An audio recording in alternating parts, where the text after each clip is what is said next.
Jacket when it's below 70 or when I want to look sexy.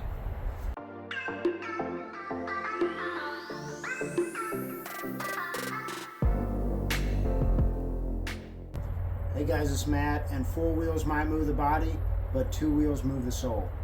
And this video, I wanted to go over all the pieces of gear that I have, safety gear, what I wish I would have done differently, the prices of each, and why I went with each of them.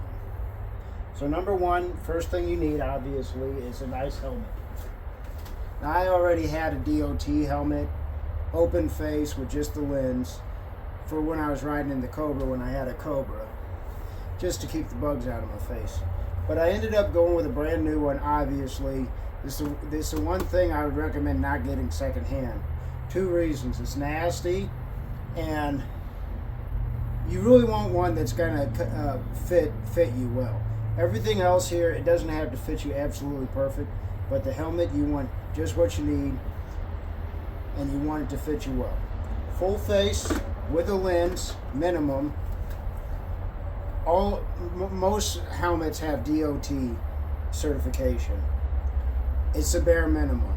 Don't just get one that says DOT. They'll have one that says ESE or ECE, I forget which, or a Snell. Now, Snell is the top rating. ESE is the European standard, and it's a lot higher than the American DOT. So make sure you get a Snell or ESE full face helmet with a lens. Got to protect your eyes.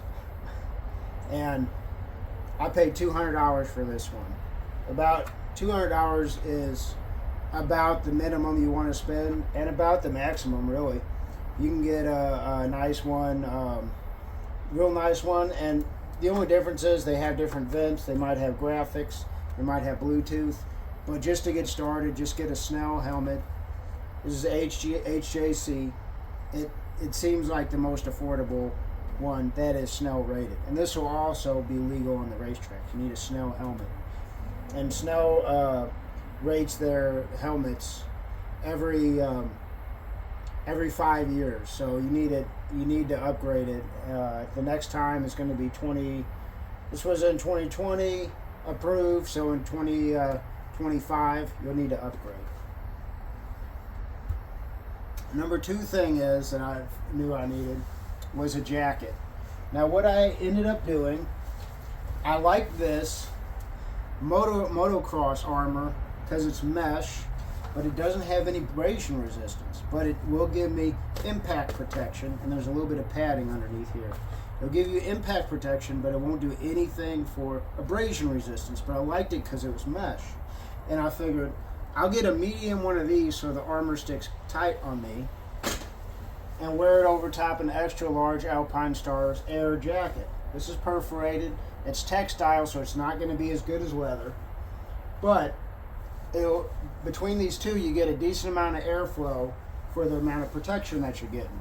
It has shoulder and elbow protection, CE rated. It's got a little bit in the front and in the back, not CE rated, but it gets good airflow. Now, I really wanted this jacket that I found on. I've got both these on Marketplace. $150, $120, and I got the armor new. It was like $90. Now, this leather jacket, same CE rating, chest pad, back pad, not CE rated, but it's there. And this is really thick leather, And Alpinestars is a good brand. For $150, I couldn't pass this up. And I'm glad I ended up getting both because there is no airflow with this thing. This is my jacket when it's below 70 or when I want to look sexy. And this is my jacket for the summertime. Going on to the next thing that I bought. Gloves. And gloves are so cheap. Just get them new. They're going to be nasty if they're used. Get motorcycle specific gloves. Knuckle protection, usually finger vents.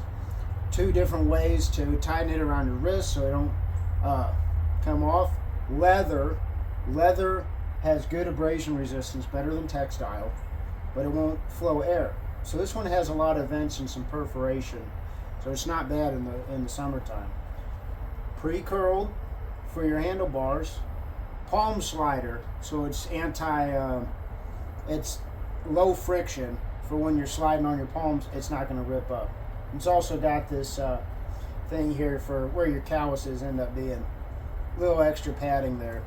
These are nice gloves. They're $70 new. I got them $25 on clearance, and I'm so glad I got that. On to the next one. Is pants, and I was so overwhelmed at the store between the jeans and nothing fit. The cute lady ended up talking me into these. They're extra large, way too big, way too long. So I end up folding it over on the inside. But I'm glad she talked me into something bigger, because I like wearing these over top of my pants or my shorts, so I can wear shorts. These have great airflow. They're polyester textile. Knee pads, hip pads. I knew I wanted knee protection and hip protection, but I'm glad I went with the textile instead of leather. Obviously, like I said, the airflow. It has great airflow, but it has CE rated on the knees. And I don't know if the hips are CE rated, but it has something there. Got little reflectors there, and you know, they were on sale $150. They're normally $200, and so I just got them. I just needed something to get me through the day at that point, and I might upgrade later. Now, the final piece of gear that you need is I would recommend a full-size boot. There's a bunch of reasons why I resisted getting these. I didn't want to spend the money. These are my friends who gave me them, and I also have another pair that I got off Craigslist that aren't as nice, but they're my backup boots, because I didn't realize how important full-size boots were until I started riding with them. They got this heel here. You lock this into your pegs, get you a good riding position. Toe slider, heel protection. This is really slick heel right here, so when you're sliding, it's not gonna catch and break your leg. It's got one hinge on this inner boot, and this inner boot is pretty sweet. No laces, you just tighten that up. It's got this hinge to help you walk, and it also gives you a little bit of side-to-side protection there. Zip them up, hide this cable here. This tightens up. Just a really nice boot, but if you don't want to spend $500 on boots, I don't blame you. I wouldn't either. But look into spending around $200 for new boots, or get some Alpine Stars or Dan Easy shoes, but they need to cover your ankle. I'd like some kind of ankle protection, and all motorcycle shoes have a really stiff sole, and that's gonna and abrasion resistant materials. So the boots aren't gonna flow air good as a regular shoe, and they're not gonna be stylish. But those are pretty comfortable, and I just throw my tennis shoes in my book bag for when I get to the car show or get to the bike meet or restaurant or whatever.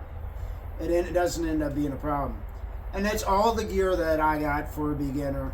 I'm really glad with what I got. I might end up maybe getting a race suit if I end up wanting to get into racing, but I'll definitely get a leather one if I do. Not mess around, even though it's going to be hot. And maybe I could just wear that leather suit in the winter time. And that's the thing is, you want a couple different outfits so where you can adjust to the temperature. And you want to ideally be able to adjust to the temperature in the middle of the day. So maybe carry a pair of shorts, get your riding pants, carry a pair of shorts in your backpack, swap from pants underneath your riding pants to shorts underneath your riding pants, but I'd like you to have some kind of leg protection. But it's up to you, and that's just the bare minimum. See what really works out for you. But that's all the gear I have, and that's how much each of them cost. And yeah, it's Matt, and 4 wheels might move the body, but 2 wheels move the soul, 18 wheels move the country.